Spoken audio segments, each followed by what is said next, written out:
Adam and Eve in the Garden of Eden. The Bible says that God formed Adam from the dust. Adam lived in a perfect environment, God declared. Genesis 2:18. God then created Eve from Adam's rib while Adam slept. This symbolized unity, equality, and companionship. Eve was not created from Adam's head to rule over him, or from his feet to be trampled upon, but from his side to walk with him.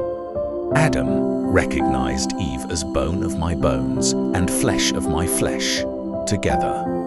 Adam and Eve represented the first family, created to live in harmony with God, with one another, and with creation. They were innocent and unashamed, clothed in purity and righteousness. In the Garden of Eden, Adam and Eve enjoyed direct fellowship with God. God walked with them, spoke to them, and provided for them abundantly. They had freedom to eat from every tree in the garden, except one, the tree of the knowledge of good and evil. God warned them that eating from that tree would result in death. This command was not meant to deny them joy, but to teach them obedience and trust. The presence of the forbidden tree showed that love and obedience must be a choice. Note first, the serpent, described as more cunning than any other creature, approached Eve and questioned God's command. The serpent twisted God's words, planting doubt and deception in Eve's heart. He claimed that eating the fruit would not cause death but would make them like God, knowing good and evil. Eve saw that the fruit was pleasing to the eyes, good for food and desirable for gaining wisdom. She ate the fruit and gave some to Adam, who also ate. This act of disobedience is known as the fall of man. Immediately after eating the fruit, Adam and Eve's eyes were opened. They realized they were naked and felt shame for the first time. They sewed fig leaves together to cover themselves and hid from God, showing how sin brings guilt, fear, and separation from God. When God confronted Adam and Eve, Adam blamed Eve, and Eve blamed the serpent. God then pronounced judgment on all parties involved. The serpent was cursed. The woman was told she would experience pain in childbirth. And the man was told he would toil painfully for food from the ground. Adam and Eve were expelled from the Garden of Eden to prevent them from eating from the tree of life and living forever in a fallen state. Angels with flaming swords were placed to guard the entrance. Yet, even in judgment, God showed mercy.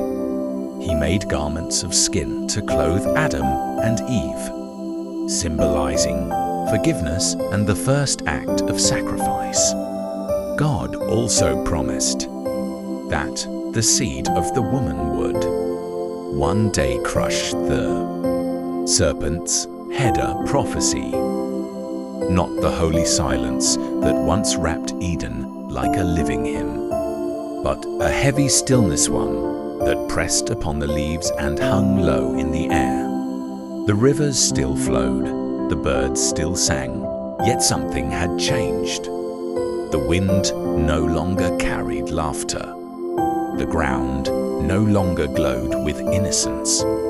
Adam stood beneath the tree of life, his hands trembling.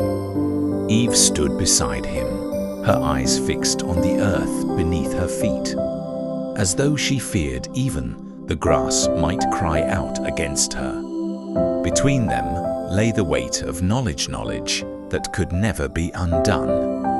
They had eaten, and Eden knew it. Where once the presence of God had been their joy, now it was their dread. The same footsteps that once brought comfort now sent fear racing through their hearts. When the voice of the Lord called them, the garden itself seemed to bow. Adam the voice in anger, but in sorrow. Where are you? Adam's throat tightened. He stepped forward, shame clinging to him like a second skin. Eve followed, her hands folded tightly against her chest. We heard your voice, Adam said softly, and we were afraid. Afraid, a word never spoken in Eden before that moment. God looked upon them, and his gaze pierced deeper than any blade. He saw not only the act, but its echo, the long shadow it would cast over generations yet unborn. He saw the tears of mothers, the sweat of laborers, the blood of brothers. And still, within his justice, mercy breathed. The judgments were spoken, each word falling like a stone into the stillness. The serpent would crawl and be crushed. The woman would know pain, yet through her would come hope. The man would labor and struggle, yet the earth would still yield life.